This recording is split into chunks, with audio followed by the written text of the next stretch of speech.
Bonsoir tout le monde, j'espère que vous allez bien, que vous avez passé une bonne journée, une bonne semaine. Alors ce matin il y avait de la neige chez nous, donc quand on est en hiver, donc on aime manger en hiver, c'est des plats style raclette, tartiflette. Et donc ce soir pour notre repas j'ai voulu faire des gaufres tartiflettes. Alors je me suis dit je vais faire un live.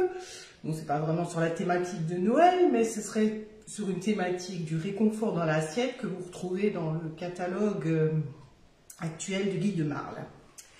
Alors, pour faire donc une tartiflette, qu'est-ce qu'il faut? J'ai un fromage déjà. Donc, je vais le mettre au frigo parce qu'on ne va pas l'utiliser tout de suite. Donc, il faut des pommes de terre, des lardons, des oignons et de la crème fraîche. On va rajouter aussi du gruyère râpé et des œufs, sel et poivre. Et c'est tout. Et des oseilles et oignons. Donc dans un premier, je vais remettre ce fromage au frigo. Parce qu'on va le mettre à la fin.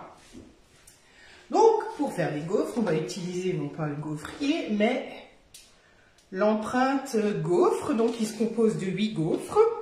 Donc idéal, parce qu'on a 8 gaufres en une fournée, quoi, c'est vraiment génial. Donc c'est un moule qui est de la gamme Inspiration.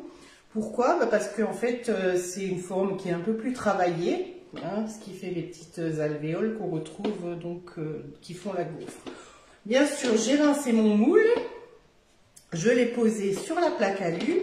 Et alors contrairement aux autres moules et aux autres recettes, quand on fait des gaufres, c'est pareil quand on a un gaufrier, il faut toujours en fait chauffer l'appareil avant de mettre la pâte dedans. Donc là c'est pareil, on va faire chauffer notre moule.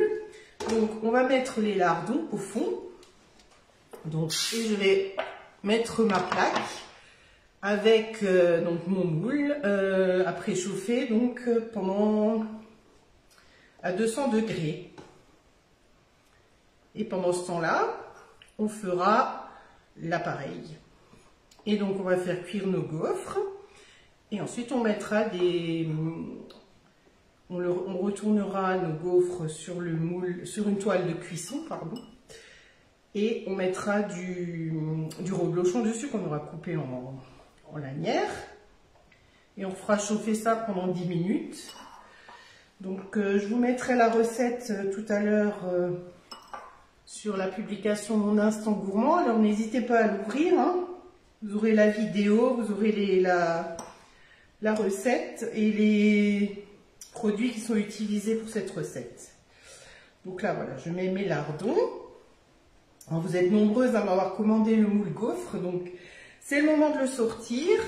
C'est pas que pour faire des gaufres sucrées, hein. On peut aussi faire des gaufres salées, gaufres aux courgettes, gaufres à la patate douce. Après, on peut y mettre un petit peu, comme toujours, hein, c'est un peu vide frigo. Alors, moi, je mets tout là. Hein.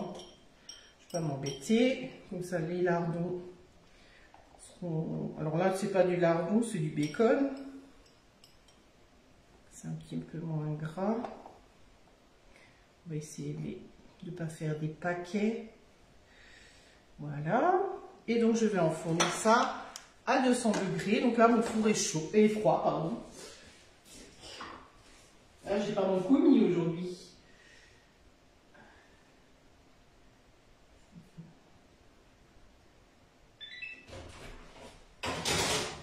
Alors, on est à 200 degrés. Hop.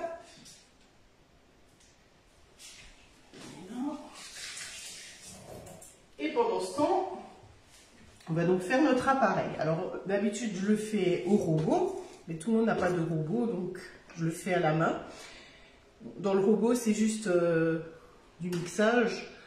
Il y a pas, enfin, s'il y a de la chauffe, on va le faire à la poêle. Donc, on va faire revenir notre oignon et notre ail à la poêle.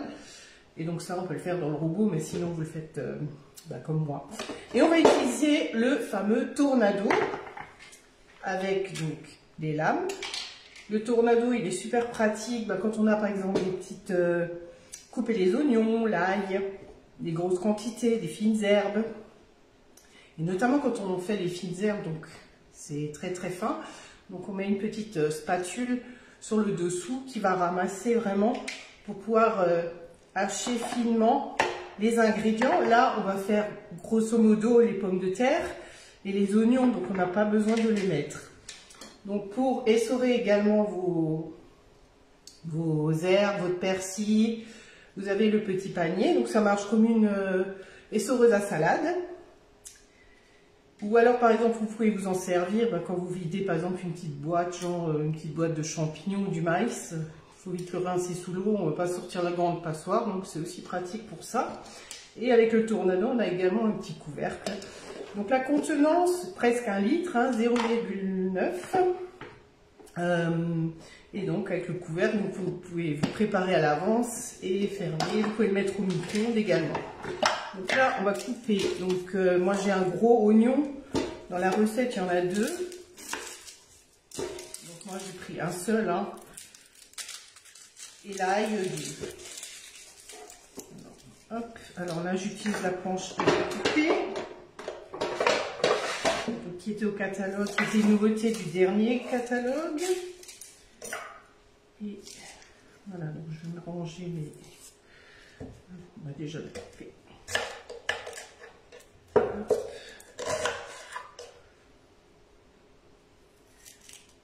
Je voulais pas le faire, je voulais le faire en même temps que vous parce que c'est une recette qui est quand même assez rapide à préparer.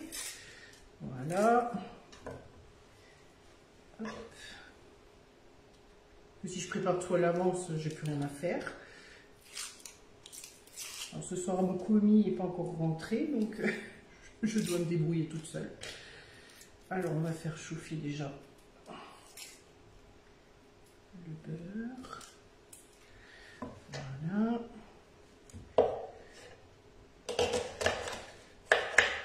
Je vais déjà couper en 4 et puis je vais faire en 2.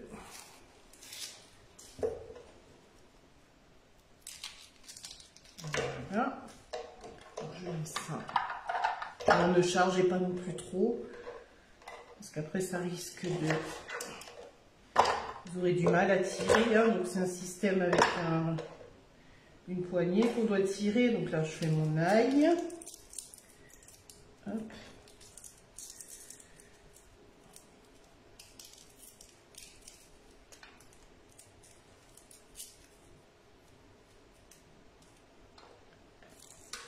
J'en avais un qui était un peu en double. Hop, là aussi. Donc, prendre juste 2 gousses d'ail. Voilà. Je vais essayer hein, si jamais c'est trop.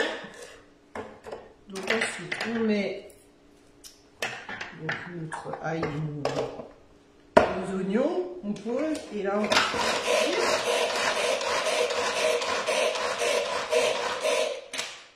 Voilà.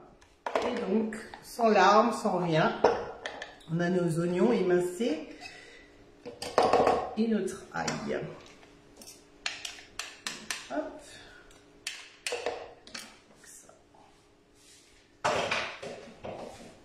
Et pour racler, pour aller chercher tout ça, bah, pour mettre tout ça dans ma poêle, je vais chauffer d'ailleurs.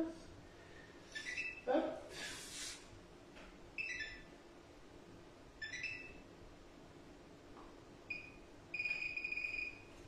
J'utilise une spatule double embout. Alors il y a un côté plus large et un côté plus fin. Et donc pour ce genre de récipient, c'est pratique le petit côté fin. En fait, ça fait juste la taille entre deux, comment on dit, 2 stries. Donc c'est vraiment idéal. Donc on va faire revenir ça. Et ensuite on va préparer, on va réutiliser le Tornado pour les pommes de terre. Alors dans la recette il faut 2 grosses pommes de terre. Donc moi elles ne sont pas hyper grosses. Donc j'en ai pris 3. Au beurre, donc 25 g de beurre, c'est ça, 25 g de beurre, donc 2 oignons et 2 petits oignons et 2 gousses d'ail. On fait revenir ça et après on va s'occuper des pommes de terre. Alors j'en ai pris 3, elles sont moyennes. Hein. Donc on va les éplucher avec un article qui n'existe plus, mais que je trouve c'est bien dommage. Il était disponible lors de la semaine anniversaire il y a quelques semaines. C'est l'éplucheur en fait. Il est pratique parce qu'il est pour les droitiers, pour les gauchers. Là, donc je reprends ma spatule dans ma casserole sans aucun souci. Là, elle ne va pas fondre, elle résiste à 240 degrés, comme le moule. Hein. Alors, hop.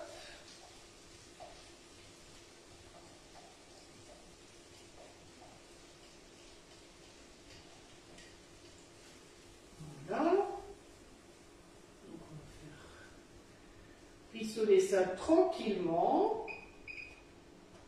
Et maintenant, je vais attaquer les pommes de terre. Donc, je reprends mon couteau. Mon couvercle, je n'ai pas besoin de laver, hein, parce que ça sera dans la même préparation. Donc, c'est un peu d'oignon, c'est pas grave. On va donc éplucher nos pommes de terre.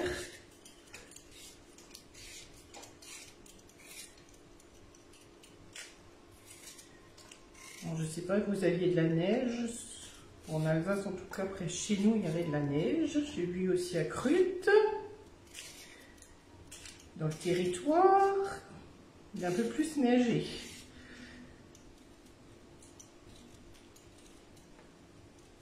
Voilà.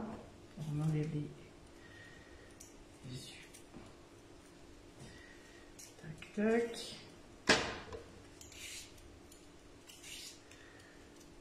Et donc on va les hacher, enfin les hacher, les mixer avec le tornado.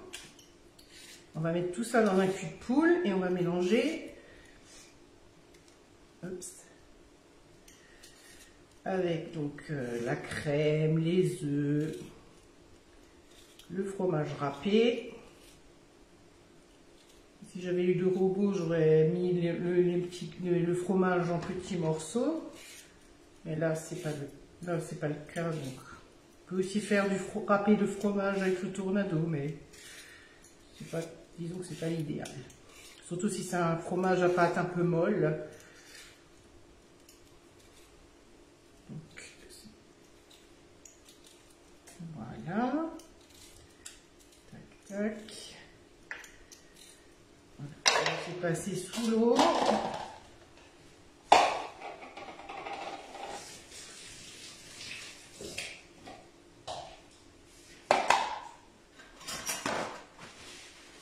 Je vérifie la cuisson de mes oignons.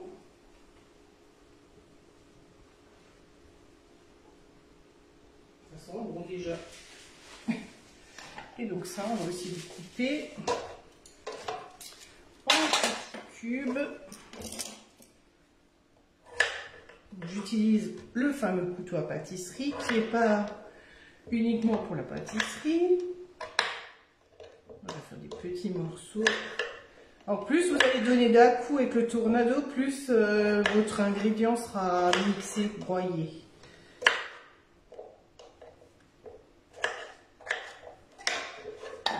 Voilà. Hop. Donc là, on va pas en donner de trop. On va même peut-être pouvoir mettre les 3 pommes de terre.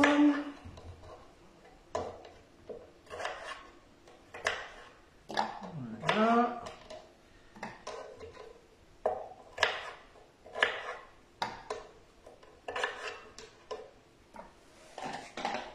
Donc après c'est toujours pareil, hein, ça dépend de la taille.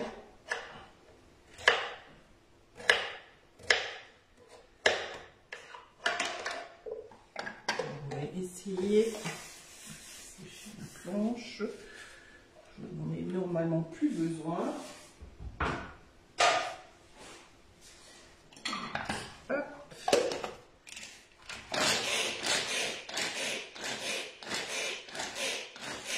On ne veut pas que ce soit non plus trop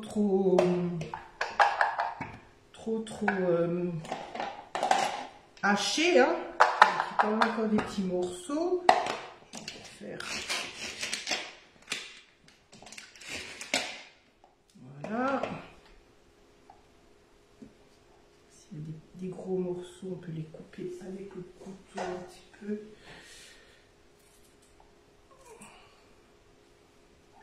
Voilà. Alors pareil, je vais prendre mon cul de poule à poser sur son support, hein, comme ça, il n'y a pas de risque qu'il tombe. Donc là pareil, hein, allez, on va prendre une spatule. Alors je vous ai montré la corail, là j'ai la bleue.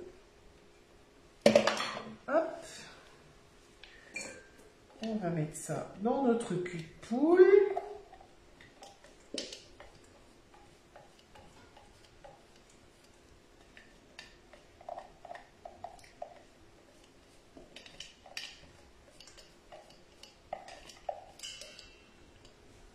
Voilà. Donc ça, on va le installer. Je vais enlever les petites lames. Alors il y a aussi une protection hein, quand vous rangez les lames pour ne pas vous couper.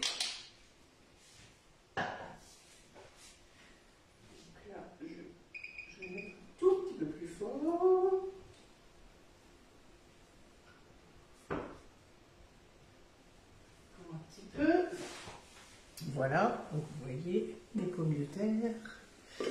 Ensuite, on va mettre le fromage râpé. Alors je l'ai mis pour vous montrer, en fait j'aurais dû faire l'inverse parce que celui-là il est plein. Le fromage râpé, donc dans un petit pot Bicef, qui est une nouveauté dans le catalogue. Donc idéal pour si vous avez des bébés, pour préparer les petits repas. Donc il y a une contenance 318 ml et 228 pour le petit. Donc voilà, là on mélange. Donc vous voyez c'est à lisser, donc si ce qui est dedans n'est pas consommé en totalité, il suffit de le fermer et de faire le vide d'air, hein, comme pour les autres récipients, il y a la même valve dessus. Voilà. On va mettre les œufs. Les oignons sont en train de rissoler. Je vois là que ça crame. On va mettre les œufs. Donc les œufs, je vous rappelle, moi je les casse toujours dans un récipient pour peu qu'il y en ait un qui soit pas bon.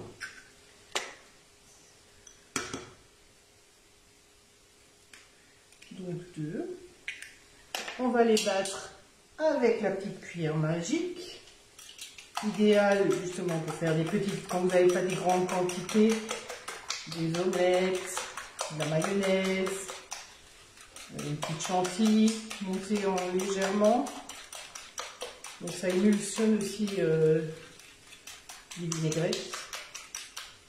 Voilà, donc on va mettre ça dedans.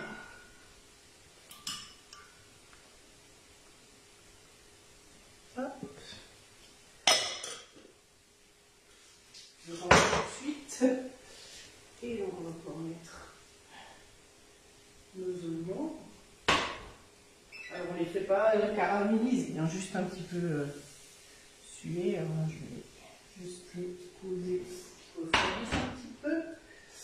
Sinon ça va cuire les œufs. Je mélange tout ça. On va rajouter la crème.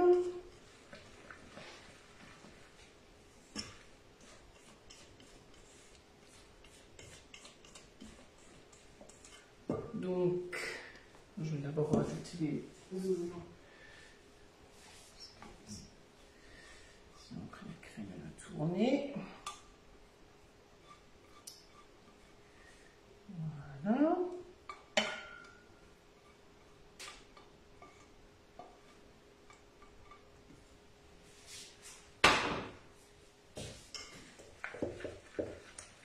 Je mélange, ça sent super bon déjà.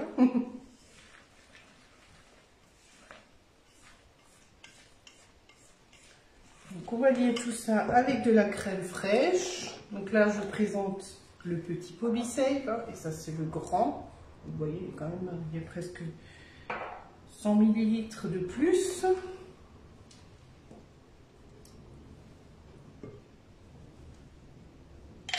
Voilà, donc pareil si vous faites le yaourt, ou si vous avez un reste de yaourt, là on avait acheté un grand pot de yaourt, on n'avait pas tout consommé. plutôt que de le laisser dans le pot avec le couvercle en plastique qui n'est pas très étanche, ben, j'ai simplement mis le reste de mon yaourt dans le pot B-Save. Et donc ça se conserve aussi plus longtemps, bien entendu. Donc les oignons, l'ail, les pommes de terre et le comté, c'est bon. On va mettre un peu de sel et un peu de poivre.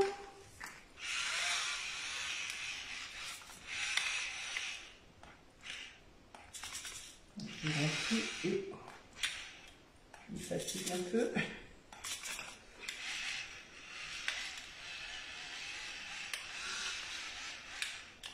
Et ça, on va manger avec une salade verte ce soir. Une salade verte que j'ai aussi sur B-Save depuis une dizaine de jours. Donc, toujours laver et bien essorer vos salades quand vous les conservez sous vide. Voilà, et là on rajoute de la farine.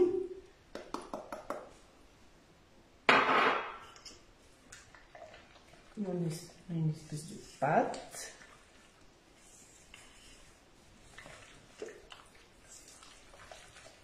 Et donc ça, on va le mettre dans nos empreintes sur les lardons là qui sont en train de chauffer.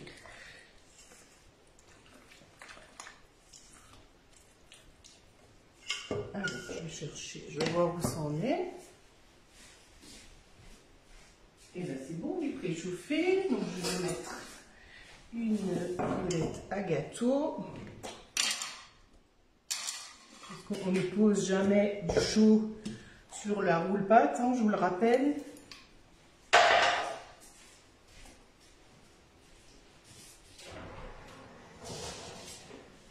Oups.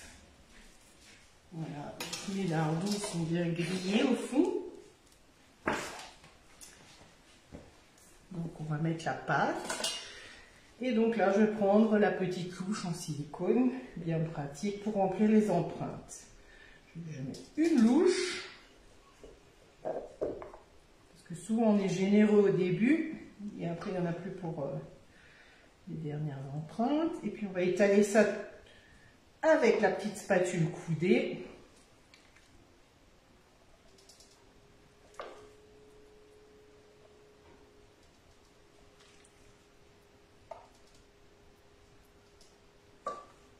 Et donc quand ce sera, donc c'est 200 degrés pendant 25 minutes pour la cuisson.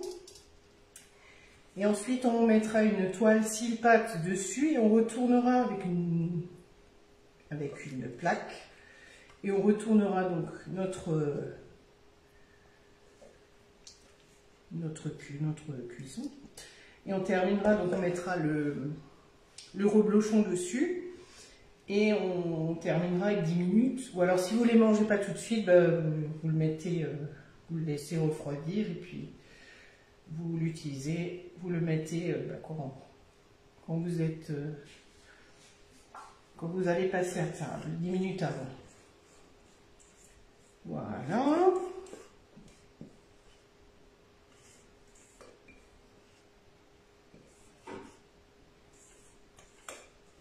Alors ce soir on va donc manger ça et on aura un dessert. J'ai fait des tests de bûche pour Noël. Donc j'ai fait la recette de la bûche qui est dans le catalogue, et bûche aux saveurs de Noël, donc c'est saveur pain d'épices mandarine. Donc voilà, j'aime bien tester quand même avant de les faire. Donc voilà, on étale.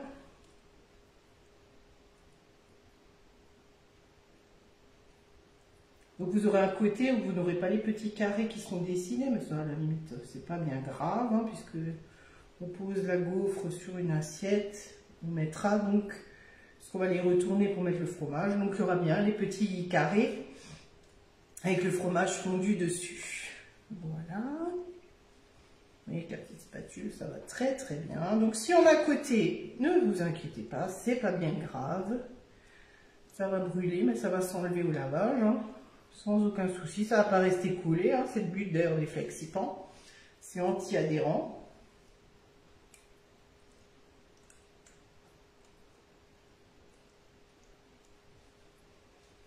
C'est pas une recette très light, mais bon, voilà. On aime bien.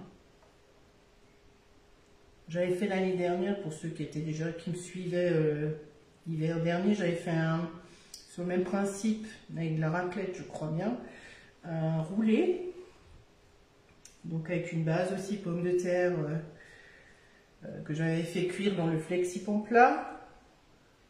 Et donc ensuite, on démoule, on met du fromage à raclette et du jambon. Et on roule, bah oui, c'est un roulé. Et donc on remet un petit peu au four. Et voilà, ça fait aussi un repas. Voilà. Donc, mes gaufres sont prêtes. On va les enfourner pendant 20 minutes. Et je vous montrerai tout à l'heure, je ferai une petite vidéo du démoulage. Et bah, avec le fromage dessus. Voilà. J'espère que cette petite recette vous a plu.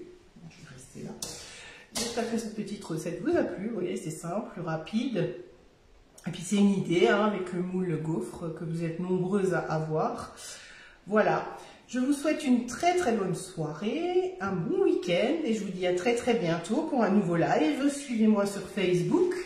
Je vous mettrai dans la story les rendez-vous parce que je fixe pas forcément de jours et d'heures parce qu'il y a souvent des imprévus. Donc voilà. Belle soirée, passez un bon week-end, prenez bien soin de vous et à très bientôt.